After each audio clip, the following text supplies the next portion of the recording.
अस्सलाम वालेकुम dear students, my name is Mohammad Shaban. 9th class के मैथमेटिक्स के चैप्टर नंबर 1 के ऊपर डिस्कशन जारी है। आज हम 1.4 की देखते हैं कि उसमें क्वेश्चंस क्या दिए हुए हैं। फर्स्ट हमारे पास क्वेश्चन है, उसमें वो कहता है which of the following product of matrices is comfortable for multiplication. कि ये जो मैंने मैट्रिसेस दी हुई हैं तो मुझे सिर्फ ये बताओ कि किन मैट्रिसेस का प्रोडक्ट पॉसिबल है और किन का प्रोडक्ट पॉसिबल नहीं है। प्रोडक्ट मीन मल्टीप्लिकेशन, जैसे नॉर्मल हम मल्टीप्लिकेशन करते हैं वैल्यूज़ को। तो आज का lecture board point of view से बहुत इंपॉर्टेंट है, तो तवज्जो से देखिएगा। तो सबसे पहले क्वेश्चन में जस्ट उसने येस और नो में पूछा है कि मुझे बताओ कि प्रोडक्ट पॉसिबल है या नहीं है। तो उसके लिए एक छोटा सा फॉर्मूला है, वो आपने याद रखना है कि product of number of column of first matrix should be equal to number of rows of second matrix। कि जिन दो मैट्रिक्स को आप मल्टीप्लाई करवाना चाहते हो उसमें जो फर्स्ट मैट्रिक्स है उसकी जो नंबर ऑफ़ कॉलम्स हैं वो इक्वल होने चाहिए दूसरी मैट्रिक्स की नंबर ऑफ़ रोज़ के। देन ये फॉर्मूला जस्ट ये बताएगा कि मल्टीप्लिकेशन हो सकती है। करनी कैसे है वो बात की बात है, सिर्फ ये इतना आइडेंटिफाई करेगा कि पॉसिबल भी है या नहीं है। तो यहाँ पे क्वेश्चन नंबर 1 के वाले से उसने हमें डिफरेंट क्वेश्चन दिए हैं, तो हम उसको अब देखते हैं। क्या आया कि पहले जो क्वेश्चन में दो मैट्रिक्स दिए हैं वो उनका प्रोडक्ट पॉसिबल है या नहीं है, उसमें यही फार्मूला आप लगाना है आपने। तो फर्स्ट मैट्रिक्स में देखो नंबर ऑफ़ कॉलम कितने हैं। नंबर ऑफ़ कॉलम है 2 और नंबर ऑफ़ रो जो हॉरिजॉन्टल लाइंस होती हैं हमारे पास वो भी 2 हैं। कॉलम भी 2, पहली के कॉलम दूसरी की रोज दोनों बराबर हैं। इसका मतलब है प्रोडक्ट इसकी पॉसिबल है। ठीक है बेटा, प्रोडक्ट क्या हो जाएगी इसकी पॉसिबल। नेक्स्ट देखते हैं, फर्स्ट मैट्रिक्स की नंबर ऑफ़ कॉलम और दूसरे के नंबर ऑफ़ रोज़ ये भी इक्वल हैं। तो आप लिख सकते हो, अगर इसको आपने प्रॉपर सॉल्व करना है, number of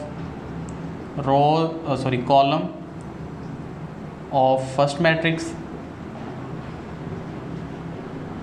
is equal to 2 and number of rows of second matrix is equal to 2।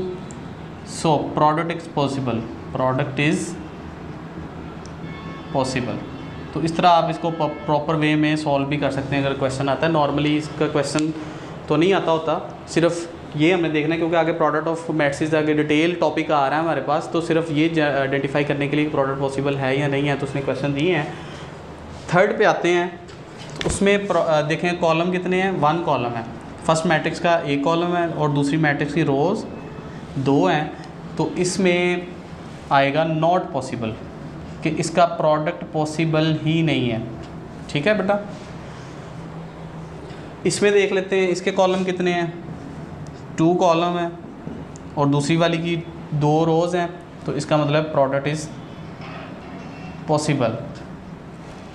Next आते हैं, इसके देखते हैं कि कॉलम 3 है और दूसरी वाली की रोज़ कितनी है, वो भी 3 है। तो इसमें भी प्रोडक्ट हमारे पास पॉसिबल है। सिर्फ एक क्वेश्चन था जिसमें पॉसिबल नहीं है, वो ये वाला है कि जिसमें एक कॉलम था लेकिन रोज़ दूसरी वाली में 2 थी, इस वजह से इसका प्रोडक्ट जो था वो पॉसिबल नहीं था। नेक्स्ट आता है हमारे पास क्वेश्चन नंबर 2 है। क्वेश्चन नंबर 2 में बेटा वो हमसे कहता है कि अगर मेरे पास मैट्रिक्स ए दी है, मैट्रिक्स बी दी हुई है, देन मुझे फाइंड करके देनी है वैल्यू आपने a into B and second is b into A. तो फर्स्ट पार्ट हम करते हैं कि a इंटू बी कैसे फाइंड करेंगे। तो सिंपली हम इसमें जो है a की एंट्रीज़ आप लिखोगे 3 0 -1 एंड 2 और b की एंट्री लिखोगे 6 एंड 5। अब सबसे पहले हम जब भी प्रोडक्ट करनी है आपने तो देखना है कि प्रोडक्ट पॉसिबल भी है या नहीं है। तो वही तरीका जो अभी हमने सीखा कि फर्स्ट मैट्रिक्स के कॉलम देखो कितने हैं, 2 कॉलम्स हैं, और इसकी रोज़ कितनी है सेकंड वाले की, 2 रोज़ हैं। तो इसका मतलब number of rows of first matrix equal to number of column of first matrix equal to the number of rows of second matrix, then product क्या है, पॉसिबल है। अब हम प्रोडक्ट कैसे लेने उसकी तरफ आते हैं। तो बेटा प्रोडक्ट लेने के लिए हमें करना है रो मल्टीप्लाई कॉलम, पहले की रो दूसरे की कॉलम आएगी कैसे, 3 मल्टीप्लाई बाय 6, 3 मल्टीप्लाई बाय 6, दरमियान में हमेशा फॉर्मूले का आएगा प्लस, दोनों वैल्यूज़ के दरमियान क्या आएगा, प्लस आएगा, 0 मल्टीप्लाई बाय 5, 0 मल्टीप्लाई बाय 5, पहली रो पहला कॉलम। अगर दूसरा कॉलम होता है तो डेफिनेटली हम नेक्स्ट एंट्री लेके जाते हैं, चूँकि अब दूसरा कॉलम नहीं है तो नेक्स्ट क्वेश्चंस में हम इसको भी डिस्कस करेंगे। तो अब चूँकि नीचे आना है, नीचे दूसरी रो शुरू हो रही है तो हमने फ़ौरन स्टेप नीचे ले आना है। तो उसमें भी दूसरी रो पहला कॉलम, -1 मल्टीप्लाई बाय 6 प्लस लगेगा फॉर्मूले का 2 मल्टीप्लाई बाय 5। तो यहाँ पे हमारे पास 3 6 18 प्लस 0 -6 प्लस 10, और ये हमारे पास आ जाएगा 18 एंड 4। तो ये बेटा मेरे पास A इंटू बी का आंसर आ गया। अब आते हैं सेकंड पार्ट की तरफ। सेकंड पार्ट में वो कहता है कि मुझे B ऑफ A निकाल के तो 6 5 3 0 -1 2। तो बेटा मैंने अभी आपसे एक बात कही कि जब भी आपने प्रोडक्ट निकालना है तो उसमें सबसे पहले चेक करना है कि आया कि उसका प्रोडक्ट पॉसिबल भी है या नहीं है। तो उसका रूल वही है कि फर्स्ट मैट्रिक्स के कॉलम इक्वल होने चाहिए दूसरी मैट्रिक्स की रोज़ के। लेकिन यहाँ पे हमें नज़र आ रहा है कि जो फर्स्ट मैट्रिक्स का कॉलम 1 है, लेकिन दूसरी तरफ जो सेकंड मैट्रिक्स है उसकी रोज़ 2 हैं। इसका मतलब number of column of first matrix is not equal to the number of rows of second matrix. तो सोल्यूशन इसका जो प्रोडक्ट है हम कहेंगे so product is not possible. इससे पहले आपने वो चीज़ लिख देनी है कि number of column of first matrix is not equal to the number of rows of second matrix, so their product is not possible. तो बच्चे यहाँ पे सॉल्व करना शुरू कर देते हो आप सम टाइम, तो सोल्यूशन का कोई फ़ायदा नहीं। अगर आप छोटा सा रूल याद रख लो तो देखो इसी के 2 नंबर आ जाएंगे आपके, ठीक है। सिर्फ एक लाइन लिखने के 2 मार्क्स आ सकते हैं आपके। तो ये रूल आपने जो प्रोडक्ट का है वो याद रखना है।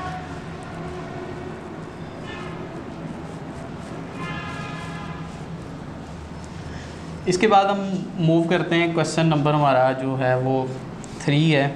उसमें भी प्रोडक्ट के बारे में ही पूछा गया है। डिफरेंट टाइप्स की मैट्रिक्स दी हुई हैं और वो कहता है कि प्रोडक्ट ही फाइंड करके दो मुझे। क्वेश्चन नंबर 3 4 ये सारे के सारे सेम एक जैसे ही हैं, इवन दैट 5 में भी प्रोडक्ट का ही आ रहा है। तो क्वेश्चन नंबर 3 के पार्ट्स जो मैक्सिमम हम कर सकते हैं वो देखते हैं। जो मुश्किल है मेरी कोशिश होगी मैं आपको वही करके दूं। तो क्वेश्चन नंबर 3 का मैं पार्ट नंबर अभी लेता हूँ 1। उसमें 1 2 एंड 4 0 ये दिया है। और अब इसमें सबसे पहले हम चेक करते हैं कि प्रोडक्ट पॉसिबल है या नहीं है। तो नंबर ऑफ़ इसके कॉलम कितने हैं, 2 हैं, और इसकी नंबर ऑफ़ रोज़ 2 हैं। तो इसका मतलब इसकी प्रोडक्ट पॉसिबल है। अब इसको सॉल्व करने की तरफ आते हैं बेटा। तो सॉल्व कैसे करेंगे, रो मल्टीप्लाई बाय कॉलम, मतलब ये रो और ये कॉलम मल्टीप्लाई होगा। तो कैसे इसको मल्टीप्लाई करना है, पहली एंट्री 1 मल्टीप्लाई बाय 4 प्लस फॉर्मूले का आएगा 2 मल्टीप्लाई बाय 0। अब ना इसके नीचे रो है ना इसके आगे कोई कॉलम है, सो इसकी एंट्री यहीं तक रहेगी। तो ये आ जाएगा 4 प्लस 0 और ये लास्ट में हमारे पास आंसर आ जाएगा जस्ट 4 आ जाएगा। ठीक है बेटा। नेक्स्ट हम और देखते हैं इसके पार्ट, थर्ड पार्ट देखते हैं इसका। -3 0 एंड 4 0 और साथ ही इधर 5 पार्ट भी लिख लेते हैं।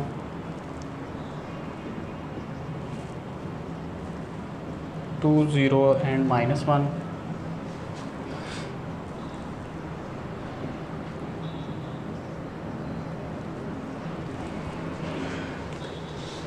जी बेटा, तो सबसे पहले काम हमारा था कि आइडेंटिफाई करना है कि प्रोडक्ट पॉसिबल है या नहीं है। तो नंबर ऑफ़ कॉलम इसके 2 हैं और इसकी नंबर ऑफ़ रोज़ 2 हैं, सेम ऊपर वाले की तरह। तो इसको मल्टीप्लाई हम करते हैं, -3 multiply by 4 plus 0 multiply by 0, तो ये -12 प्लस 0 आ जाएगा और -12 वैसे का वैसे ही आ जाएगा। ठीक है बेटा, इसके बाद हम चलते हैं, इसका पार्ट नंबर 5 है, उसमें भी हम देखते हैं कि सबसे पहले कि इसके नंबर ऑफ़ कॉलम कितने हैं। नंबर ऑफ़ कॉलम है 2 और इसमें नंबर ऑफ़ रोज़ कितनी है 2 है, तो इसका मतलब इसका भी प्रोडक्ट पॉसिबल है। अब ये ज़रा प्रोडक्ट डिटेल से देखिएगा, थोड़ा लेंथी जाएगा ये। तो सबसे पहले रो मल्टीप्लाई बाय कॉलम, तो 1 multiply by 4 plus 2 multiply by 0, पहली रो पहला कॉलम। ठीक है, अब फिर अगले स्टेप में पहली रो दूसरा कॉलम, तो ये आगे जाएगा, एंट्री आगे जाएगी 1 multiply by 5 plus 2 multiply by -4। ठीक है, अब हम बेटा दूसरी रो पे आ जाते हैं। दूसरी रो पहला कॉलम, जैसे ही हमने रो चेंज की हमने नीचे स्टेप पे आ जाना है, सेकंड रो पे आ जाना है। तो -3 multiply by 4 plus 0 multiply by 0।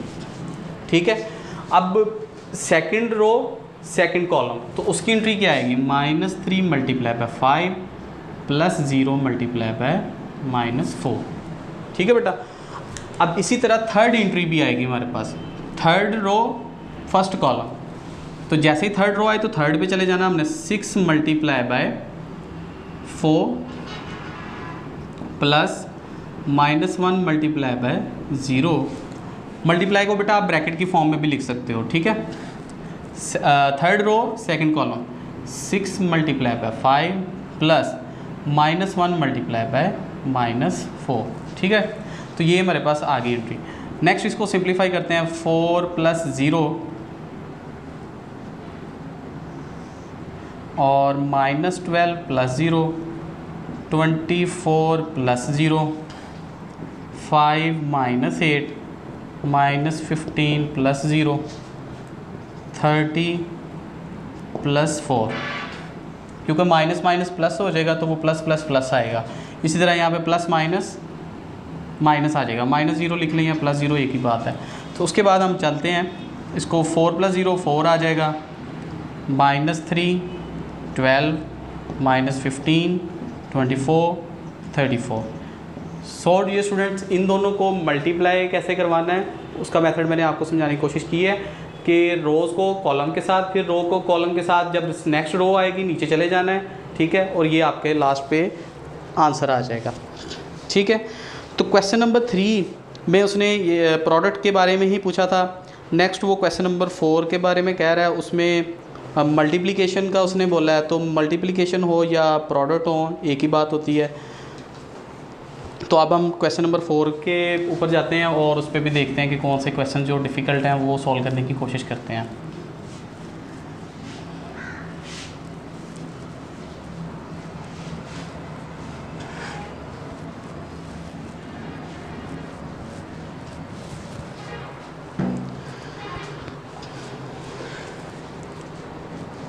Ji, question number 4 में बेटा वो कहता है फाइंड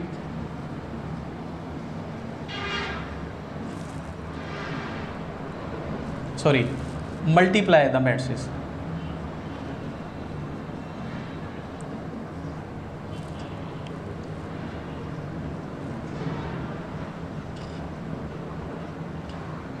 तो जो हमारे पास डिफरेंट मैट्रिक्स दी हुई हैं उनको हमने मल्टीप्लाई करवाना है। तो इसमें ए पार्ट देख लेते हैं।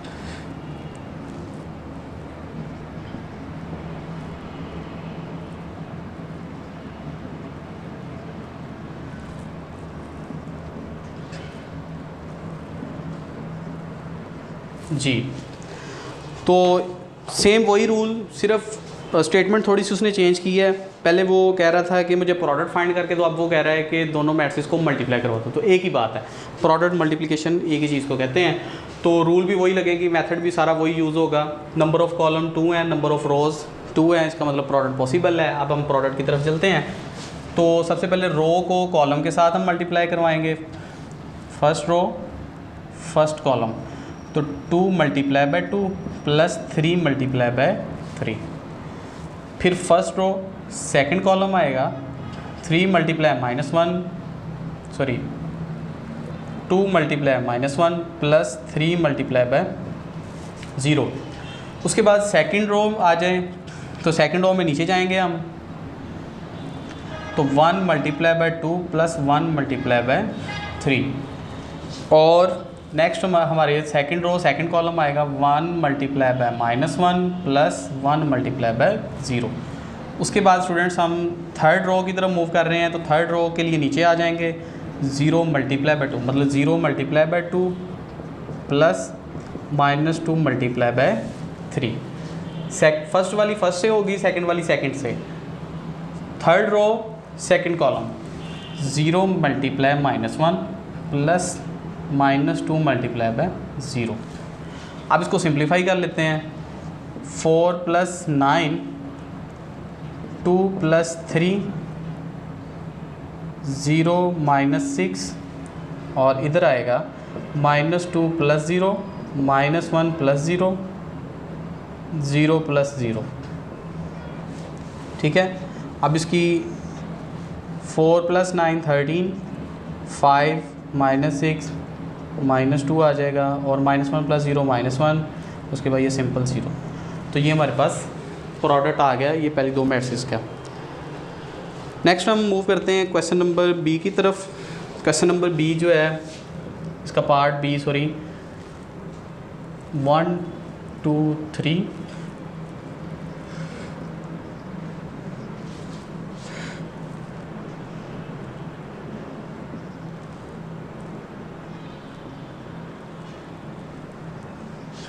जी स्टूडेंट्स, अब number of rose number of column of first matrix 3 है, number of rows of second matrix वो भी 3 है, प्रोडक्ट पॉसिबल है, तो प्रोडक्ट करते हैं। तो इसमें first row first column multiply होगा, लेकिन इसमें 3 एंट्रीज आएंगी, ज़रा देखें, 1 मल्टीप्लाई 1, दरम्यान में प्लस आएगा, 2 मल्टीप्लाई बाय 3, ठीक है, दरम्यान में फिर प्लस आ जाएगा, 3 multiply by -1। First row second column 1 multiply by 2 plus 2 multiply by 4, second into 2 4, 3 multiply by 1। इसके बाद हम सेकंड रो की जैसे ही सेकंड रो में आएंगे फिर नीचे आ जाएंगे, 4 multiply by 1 plus 5 multiply by 3 plus 6 multiply by -1। उसके बाद सेकंड रो सेकंड कॉलम आएगा, 4 multiply by 2 plus 5 multiply by 4 plus 6 multiply by 1। Dear students, अब ये हमारे पास तीन वैल्यूज़ आ रही हैं, 3 वैल्यूज़ आ रही हैं। तो सबसे पहले प्रोडक्ट वाली वैल्यूज़ को हम सॉल्व करेंगे, देन उनको प्लस माइनस करेंगे, ठीक है। तो प्रोडक्ट करते हैं, तो 1 मल्टीप्लाई बाय 1 आ जाएगा प्लस 6 और प्लस माइनस -3 आएगा, 4 प्लस 15 -6 आ जाएगा, प्लस माइनस माइनस आ जाएगा यहाँ पे, और यहाँ पे 2 प्लस 8 प्लस 3 और यहाँ पे 8 प्लस 20 प्लस 6, ठीक है। तो यहाँ पे आएगा 1 प्लस 6 7, 7 माइनस 3 4, और इसमें से आप -2 और ये 13 आ जाएगा, ठीक है। और यहाँ पे 10 प्लस 3 13, 28 प्लस 6 34। नहीं बेटा, ये भी प्रोडक्ट हमने कर दी है। उसके बाद इसी तरह बाकी प्रोडक्ट भी सेम इसी तरह है। तो जो इसमें जो आपको पार्ट नंबर डी जो है वो थोड़ा सा डिफ़िकल्ट लगेगा या उसमें प्रॉब्लम आती है मोस्टली स्टूडेंट्स को, वो हम अब इसको ट्राई करते हैं पार्ट नंबर डी को।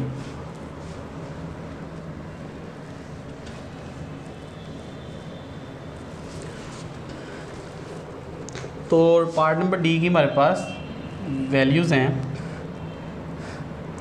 8 5 6 4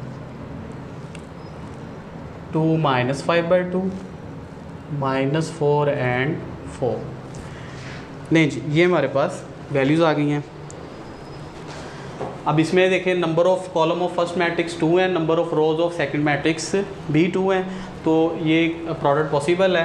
तो वही काम बेटा दोबारा अगेन रो को फर्स्ट कॉलम जब प्रोडक्ट करना है तो पहली एंट्री मल्टीप्लाई होगी 8 × 2 प्लस 5 × -4, ठीक है।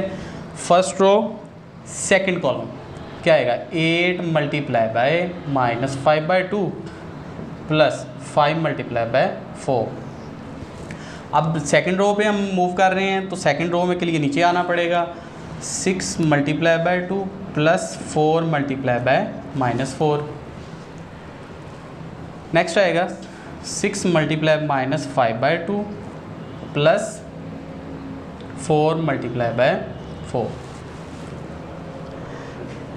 स्टूडेंट्स अब हमारे पास ये वैल्यूज़ हैं तो मल्टीप्लिकेशन वाली वैल्यूज़ को सॉल्व कर लेते हैं। 8 2 = 16 प्लस माइनस 5 4 = 20 और 6 2 = 12 प्लस माइनस 16।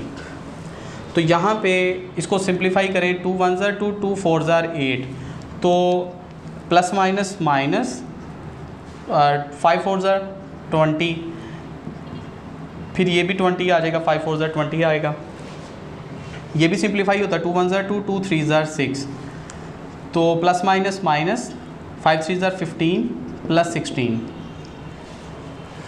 इसको सिंप्लीफाई करते हैं, इसका 16 - 20 -4 आ जाएगा, -4 और इधर ये 0 आ जाएगा और ये 1 आ जाएगा, ठीक है। तो ये हमारे पास डी पार्ट था बेटा। नेक्स्ट हम मूव करते हैं पार्ट नंबर ई की तरफ।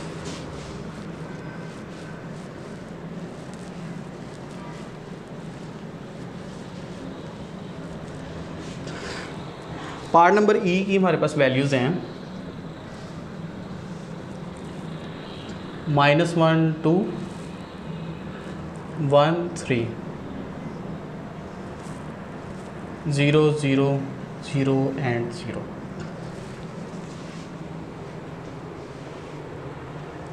जी बेटा 2 column and 2 rows product is possible. So अब प्रोडक्ट इसका लेते हैं।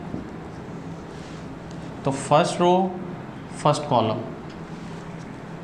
-1 × 0 प्लस 2 × 0, ठीक है। फिर पहली रो दूसरा कॉलम आएगा तो आगे चले जाएंगे -1 × 0 प्लस 2 × 0।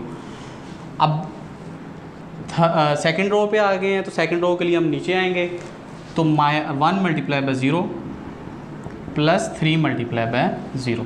इसी तरह second row second column 1 × 0 plus 3 × 0। Next बेटा हम इसको सिंप्लीफाई करते हैं तो 0 समथिंग 0 × समथिंग 0 ही होता है, तो ये इसका भी 0 आएगा आंसर, 0 + 0 तो एवरीथिंग 0 आएगी, तो इसमें ईच वैल्यू 0 आ जाएगी, ठीक है बेटा। तो ये हमारे पास नल मैट्रिक्स बन गया। तो ये हमारे पास क्वेश्चन नंबर 4 था। इसके बाद हम मूव करते हैं क्वेश्चन नंबर 5 की तरफ। क्वेश्चन नंबर 5 जो है वो मल्टीप्लिकेशन बेटा आपने सीखनी है। अगर आप मल्टीप्लिकेशन इजी वे में इन पे फोकस कर लोगे ना, आप अगले जितने मर्जी आपको 3/3 की दे दें, 4/4 की दे दें, आप इजीली कर सकते हो। तो मेन चीज़ है इसका मेथड समझना है आपने, ठीक है, कि पहले रो फिर कॉलम फिर रो फिर अगली कॉलम, ठीक है। नीचे रो आनी है तो नीचे मूव कर जाना है, ठीक है। तो मेथड पे आपने फोकस रखना है, आंसर आपके खुद ब खुद ठीक आएंगे। तो अब नेक्स्ट हम मूव करते हैं क्वेश्चन नंबर 5 की तरफ।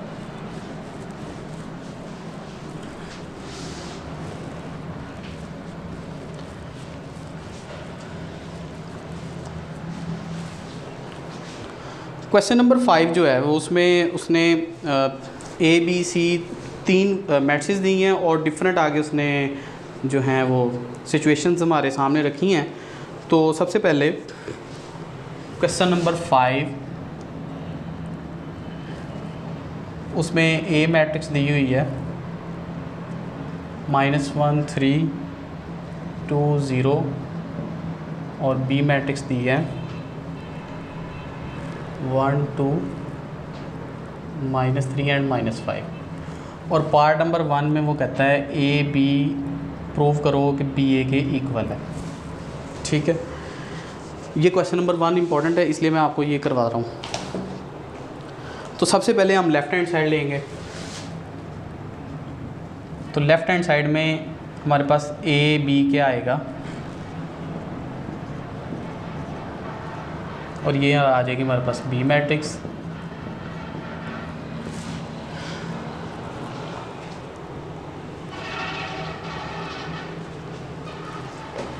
तो बेटा वही 2 कॉलम हैं 2 रो हैं, तो इसका मतलब प्रोडक्ट पॉसिबल है। आप प्रोडक्ट की तरफ आते हैं। -1 multiply by 1 3 multiply by +3 multiply by -3।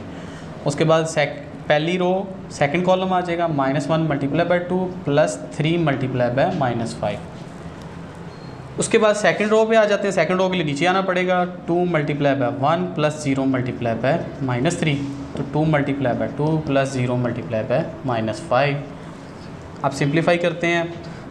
-1 -9 2 +0 -2 -15 4 +0। तो ये हमारे पास आ जाएगा -10 2 -17 एंड 4। ठीक है बेटा, ये मेरे पास आ गई लेफ़्ट हैंड साइड। अब हम मूव करते हैं राइट हैंड साइड की तरफ। तो राइट हैंड साइड में हमने प्रूव करना है बी ए। तो पहले ए इंटू बी लिखा था, अब बी पहले आ जाएगा, ए बाद में चला जाएगा। तो इसमें आएगा 1 2 -3 -5, और ए की एंट्रीज आ जाएंगी हमारे पास -1 3 2 एंड 0।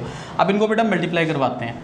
तो 1 मल्टीप्लाई -1 रो को कॉलम के साथ, +2 मल्टीप्लाई बाय 2, फिर पहली रो दूसरा column 1 multiply by 3 +2 multiply by 0। ठीक है, तो ये हमारे पास फर्स्ट रो हमने सॉल्व कर दिया। अब सेकंड रो पे आते हैं। सेकंड रो के लिए नीचे आएंगे। -3 मल्टीप्लाई -1 एंड +-5 मल्टीप्लाई बाय 2। फिर आएगा हमारे पास -3 मल्टीप्लाई बाय 3 +-5 मल्टीप्लाई बाय 0। तो ये मेरे पास आएगा -1 +4 3 +0 3 -10 -9 +0 3 -7 3 -9। ले बेटा, ये हमारे पास बी ए का आंसर ये आ गया। अब बुक वाला कह रहा है कि A B is equal to B A, लेकिन हमारा आंसर तो सेम नहीं आ रहा। हमारा आंसर सेम नहीं आया, तो बुक में बेटा मिस्टेक है। तो यहाँ पे आप नॉट इक्वल का साइन लगा दें बुक पे। ठीक है, वहाँ पे इक्वल लगाया तो ये नॉट इक्वल है, क्योंकि हमने किया है तो not equal to A B not equal to B A आया है। तो बेटा ये वेरी वेरी इंपॉर्टेंट MCQs भी है, बोर्ड में अक्सर आता है। इन जनरल मैट्रिक्स के अंदर जो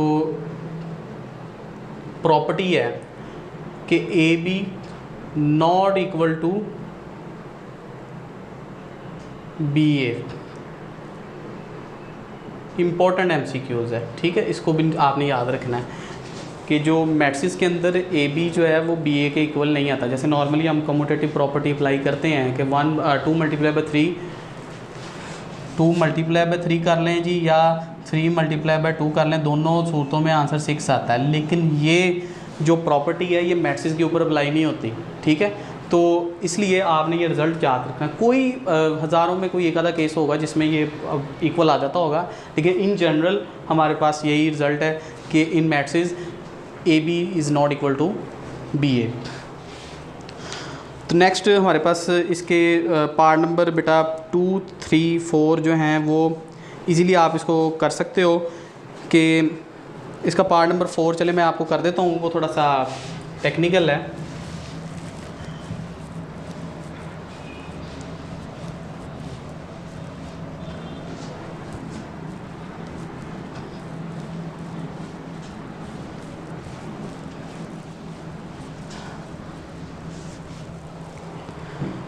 पार्ट नंबर 4 में बेटा वो कह रहा है कि a into B minus C is equal to A B minus A C. तो यहाँ पे हमारे पास सी मैट्रिक्स भी दी हुई है, तो सी मैट्रिक्स हम लिख लेते हैं। सी मैट्रिक्स की एंट्रीज़ हैं हमारे पास,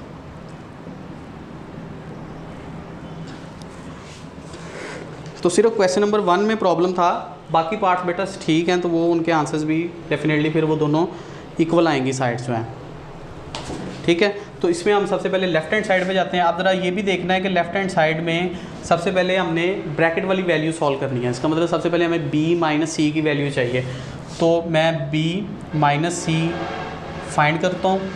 तो b की वैल्यू क्या है 1 2 -3 -5 और माइनस सी की वैल्यू 2 1 1 3।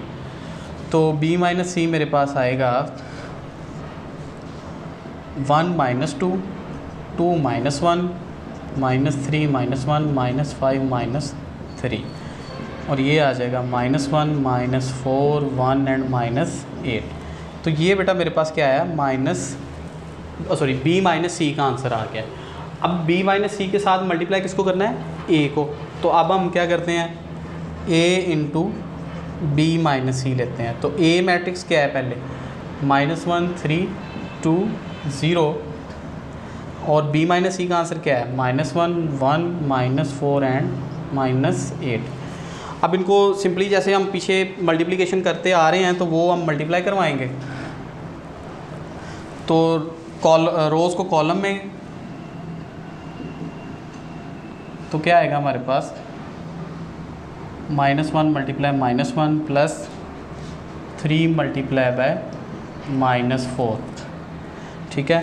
फिर हमारे पास आएगी -1 × 1 और 3 ×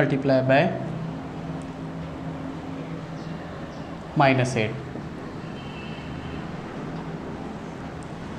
उसके बाद बेटा 2 × -1 प्लस 0 × -4 और 2 × 1 प्लस 0 × -8। इसको सिंप्लीफाई करते हैं तो आएगा हमारे पास 1 - 12 -1 -24 और ये -2 प्लस 0 2 प्लस 0, तो ये आ जाएगा -11 -2 -25 एंड 2। तो ये बेटा हमारे पास आंसर निकल आया a इंटू बी माइनस सी का, ठीक है बेटा। अब हम चलते हैं अपनी राइट हैंड साइड की तरफ। राइट हैंड साइड में बेटा दो चीज़ें हमें चाहिए, एक तो ए बी चाहिए, फिर ए सी चाहिए, ठीक है। दोनों वैल्यूज़ को निकाल के फिर उन दोनों को क्या करना है, माइनस करना है। तो सबसे पहले मैं यहाँ पे राइट हैंड साइड लिखता हूँ और उसमें जो हमें वैल्यू चाहिए ए इंटू बी की वो हम निकाल लेते हैं। तो ए की वैल्यू और बी की आ जाएगी, तो मल्टीप्लाई मैं इनको डायरेक्ट करता हूँ, -1 × 1 -1 और -9 रो को कॉलम के साथ, फिर अगली रो अगला कॉलम -2 + 15, ठीक है। 2 + 0 4 + 0, तो यहाँ पे मेरे पास ए बी का आंसर आ जाएगा -10 2 और 13 एंड 4, ठीक है बेटा। नेक्स्ट हम फाइंड करते हैं ए of B, sorry A C. तो ए सी को हम फाइंड करते हैं, पहले ए का मैट्रिक्स हम लिखेंगे -1 3 2 एंड 0 और सी की वैल्यू क्या आएगी 2 1 1 एंड 3। तो मल्टीप्लाई करवा दें इनको, -2 + 3 -1 + 9 4 + 0। मैं बेटा डायरेक्ट मल्टीप्लिकेशन कर रहा हूँ, डीपली हमने मल्टीप्लिकेशन सीख ली है, मैं थोड़ा सा डायरेक्ट कर रहा हूँ।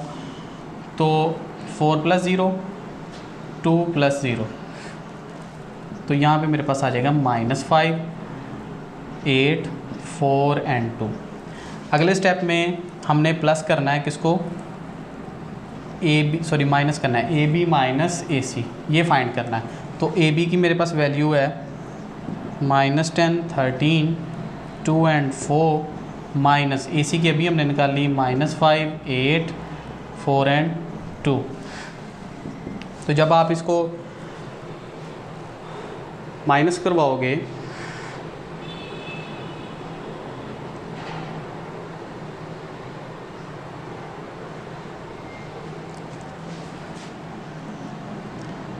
तो -10 + 15, ठीक है बेटा। इसके बाद आपने सिर्फ इसको ये मैं थोड़ा सा क्वेश्चन आपके ऊपर छोड़ रहा हूँ कि इसको आपने मज़ीद थोड़ा सा सिंप्लीफाई करके माइनस करोगे तो नेक्स्ट आपके पास left hand side right hand side के इक्वल आ जाएगी। तो नेक्स्ट हमारे पास क्वेश्चन नंबर 6 है। तो क्वेश्चन नंबर 6 में हमारे पास A, B, C 3 वैल्यूज़ दी गई हैं। तो बेटा ये हमारे पास जो लिखा हुआ है ना रिज़ल्ट ये वाला AB transpose is equal to B transpose into A transpose. ये इम्पोर्टेंट MCQs है, बोर्ड में कई दफ़ा आया है कि अगर AB का होल ट्रांसपोज लिया जाए, ठीक है, तो वो किसके इक्वल होगा? पहले B का ट्रांसपोज आएगा देन A का आएगा। नॉर्मली बच्चे क्या करते हैं कि वो समझते हैं कि AB का होल ट्रांसपोज है तो वो होगा A transpose into B transpose, ठीक है। ये प्रॉपर्टी गलत हो जाएगी फिर आपकी, ठीक है। तो आपने पहले B का ट्रांसपोज लेना है फिर A का ट्रांसपोज लेना है। तो ये इंपॉर्टेंट MCQs है, तो इसको भी नोट कर लीजिएगा। और प्रोडक्ट और ट्रांसपोज आपको लेना आता है तो इसका लेफ्ट हैंड साइड जो आप क्वेश्चन पार्ट 1 की देखोगे तो पहले प्रोडक्ट करोगे, A B को प्रोडक्ट करना है, जो आंसर आएगा उसका ट्रांसपोज ले लेना है। उसके बाद फिर आपने राइट हैंड साइड के लिए B का ट्रांसपोज पहले लेना है फिर A का ट्रांसपोज लेना है। फिर जो दोनों के ट्रांसपोज आ जाएंगे बेटा फिर आप उनको क्या कर दोगे? मल्टीप्लाई कर दोगे, ठीक है। तो वो आपके left hand side right hand side के इक्वल आ जाएगा। तो इस तरह बेटा ये हमारे पास एक्सरसाइज नंबर 1.4 थी जिसमें हमने प्रोडक्ट ऑफ मैट्रिक्स सीखा। तो ये लॉन्ग क्वेश्चन के लिए भी बहुत इंपॉर्टेंट है, इसलिए ये लेक्चर ज़रा अच्छे से कर लीजिएगा क्योंकि नेक्स्ट हमारे पास 1.6 में से लॉन्ग क्वेश्चन मोस्टली आता है और उसके लिए इन्वर्जन मेथड में प्रोडक्ट ऑफ मैट्रिक्स भी यूज़ होता है। सो डियर स्टूडेंट्स, कोई किसी भी किस्म का कोई क्वेश्चन है, कोई प्रॉब्लम आए आपको तो कमेंट सेक्शन में ज़रूर पूछिएगा आप, ठीक है। तो मिलते हैं नेक्स्ट लेक्चर में, तो तब तक के लिए इजाज़त दीजिए। अल्लाह हाफ़िज़।